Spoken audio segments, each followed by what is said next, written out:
Welcome to another episode of Shop Happenings. It's a new year in the shop. We're off to a good start. Let's take a look at what we're doing. First, we're going to walk over to our go-kart room, see what we're up to in there.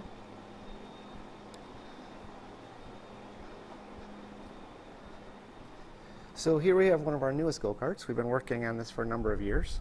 We have since torn pieces off, put pieces back on, worked on parts, taken parts off. This year's group is hoping to get finished. We've got all our bits and pieces here. As you can see on the bench here, we have shocks and a rack and pinion steering system. We have one of our spindles here. Bunch of nuts and bolts of things that we've taken off and put back on. Right now we're trying to figure out how the seat's going to be configured and how we're going to make a dash that's going to work with our steering wheel. We're starting to mock up where our back axle is. And starting to get our back pieces taken care of for our back axle. So we see some bearings here, we see some custom-made brackets we made. So this is coming along nicely.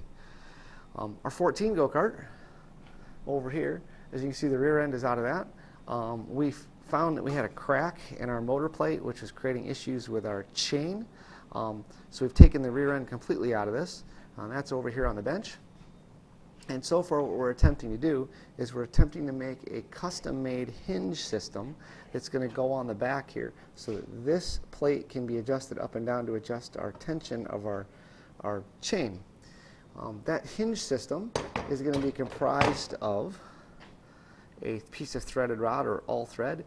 We've made up our own hinges, so there's a piece of 3/8 plate attached to a pipe basically. That's going to be mounted back here to the frame, and then ultimately we're going to mount this bracket to the hinge. And we're hoping that that's going to work for us. We're also going to make a jacking bolt here. That jacking bolt is going to allow this to be raised up and down so it'll hinge on our new hinge, and hopefully this will work better for us in the long run. If we jump over here to our 09, this just got put up on jack stands recently. This go-kart, right now we're having difficulty with our chain. Again, chain problems seem to be the underlying issue that we face, but this chain right now is like a banjo string. I mean, that thing is tight. We found that when we remove the go-kart from the suspension, let the suspension sag, this chain gets unbelievably tight. When we put it back on the ground, it loosens up to the point where it's too loose and it ruins our sprockets. So we're trying to figure out what the cause is of that. This is one of those situations where you can look and look and look, and finally it's like, oh, it was that simple. But we've got to find the solution. So if anybody has some ideas, I'd love to hear them. That's one of the issues that we're having with this go-kart is that our chain, when the suspension's in droop, it gets really tight. When the suspension is compressed, it gets too loose and then it kind of comes off. We've played with this, we've put new things in, we've done all sorts of stuff to this, and we can't seem to nail down what the problem is. We may end up redoing the frame on this a little bit and remounting the motor in a different location to make this a better go-kart for us. But that's the 09. And as you can see, here's the 14 again with the rear end tore out of it. That should be going back together here in a couple weeks. We'll be able to test that in the spring. Let's go out in the shop and see what we're doing out here. This time of year, my students are busy working with metalworking equipment, so we're using milling machines and metal lathes. We're coming along really nicely with those. Here's a project that one of my students just finished. This is a depth gauge project. This is a project that I inherited from my uncle when he passed away. He had a depth gauge that he made in college. It's very similar to this. So we're making these. This is actually multiple pieces. This cylinder up here is press fit into the base. This screw is completely turned and threaded on the lathe. And then our depth gauge rod, this rod is a piece of 1/8" brazing rod, which works really nice, and I like the contrast in the colors. As you can see here, our students stamp in their initials on each side of the screw so we know whose is whose. These just come out really cool. I really enjoy making them. Students seem to really like them too. I'll show you the prints for this here in a second. Other things that we're working on, we just finished up a VZ Cube. This is our trial version. This is one we cut down and refit and refinished and refit. So the young lady that did this took this home. This is a bad version. This is one that we try on and fix on. But as you can see, our machine's still covered in chips from when she just finished. She just finished that up, took it home with her, came out really nice. And our other CNC machine This is a really cool project. There's some fixtures and things over here. So these are two fixtures. There's one here and there's one here. These fixtures were used to make an entry to the Mastercam Wildest Parts competition. This is something that she finished up yesterday. I wish I had all the bits and pieces here to show you, but she made a ratchet binder. This was really, really hard to try to fixture this up, clamp it in. We ended up having this laser cut, or water jet cut at another facility. It came out really good.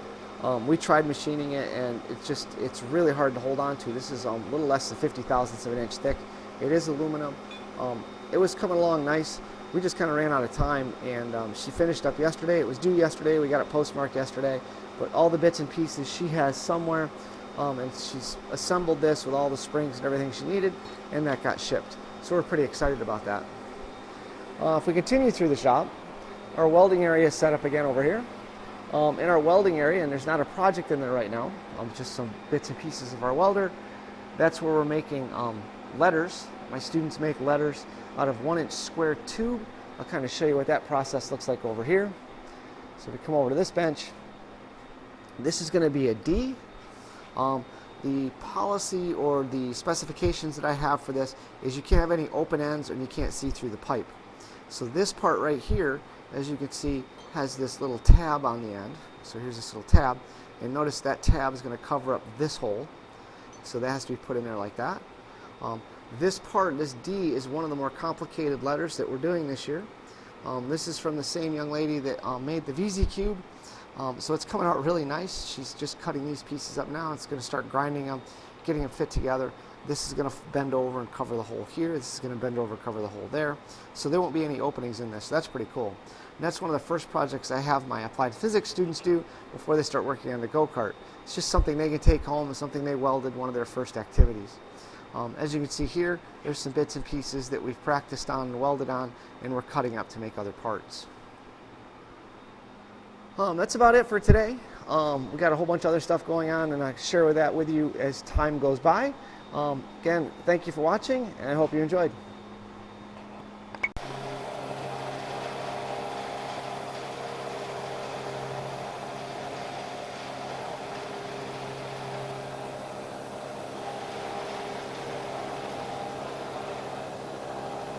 Turning diameter, right? Yeah. Keep going.